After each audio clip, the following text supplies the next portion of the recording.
Bien le bonjour tout le monde, c'est Kirby54 pour une nouvelle vidéo vrac. Intéressons-nous à cette question pour aujourd'hui.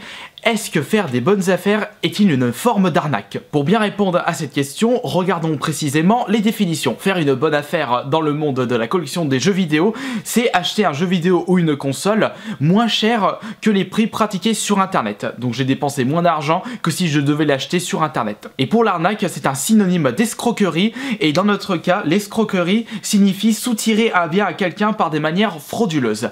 Après, quelles sont ces fameuses manières frauduleuses? Est-ce que c'est le fait de savoir que la personne à qui on achète un jeu a une manque de connaissances dans le milieu sur les vraies valeurs des jeux vidéo qu'il vend? Moi je pense pas que ça ce soit une manière frauduleuse, sinon il y aurait beaucoup d'escroqueries sur internet et dans les vides-greniers. Je vous donne un exemple. Au vide-grenier par exemple, je souhaite acheter voilà, par exemple cette Game Boy Advance SP Tribal qui normalement sur les prix pratiqués sur internet en loose 20, 30 euros voire 40 euros selon les vendeurs.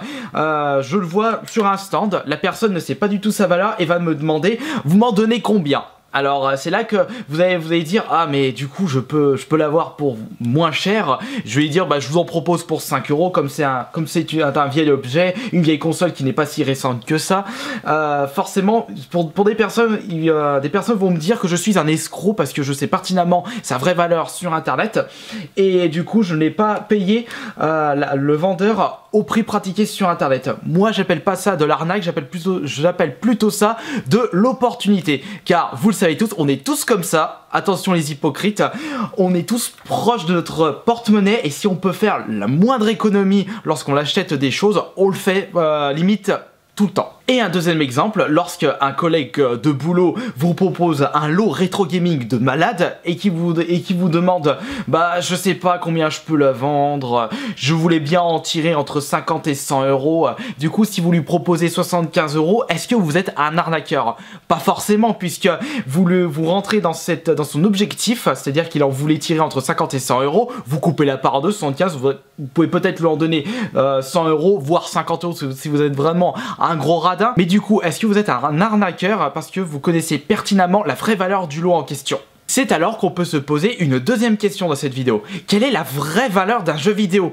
C'est difficile de répondre à cette question puisque par rapport aux bandes dessinées, on a l'absence d'un guide officiel de différentes cotations des jeux vidéo. Il faut dire également que c'est un marché très récent, le rétro gaming. On peut peut-être se baser sur différents sites de cotation disponibles sur internet comme par exemple Mr Game Price, mais je ne suis pas trop d'accord par rapport à ces personnes puisque ce sont encore une fois des personnes tiers qui ne connaissent pas forcément, qui ne sont pas vraiment passionnés de jeux vidéo, qui décident du jour au lendemain et qui ont décidé d'augmenter certaines cotations par rapport à l'offre, à la demande.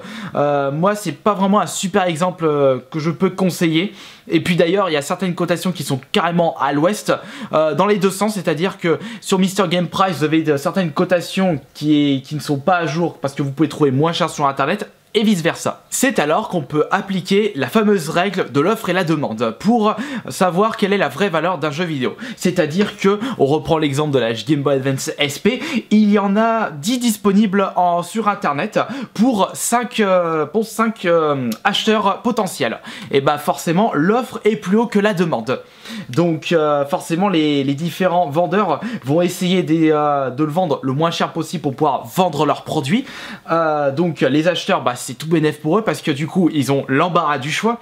Mais si dans le cas où nous avons seulement 10 Game Boy Advance SP Tribal disponibles sur internet pour, je dis une connerie, 100 personnes intéressées, là c'est la demande qui est plus forte que l'offre et forcément c'est à peu près le même système que pour les enchères sur eBay.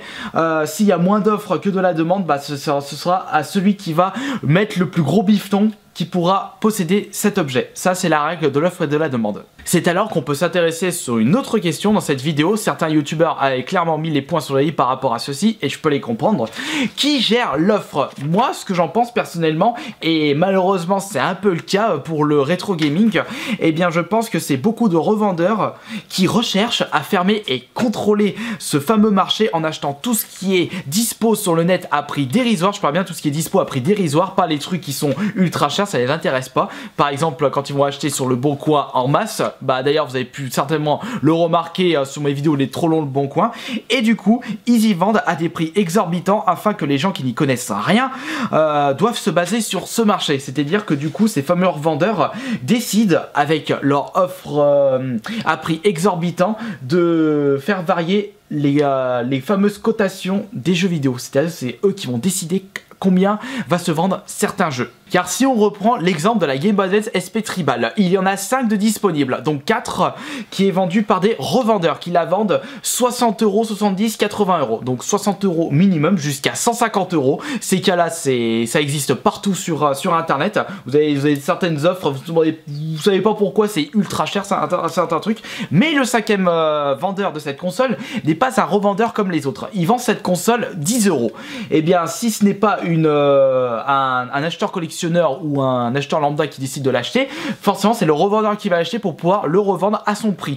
Et forcément cette console qui était proposée à 10 € par un autre vendeur, bah il va vraiment ne pas être disponible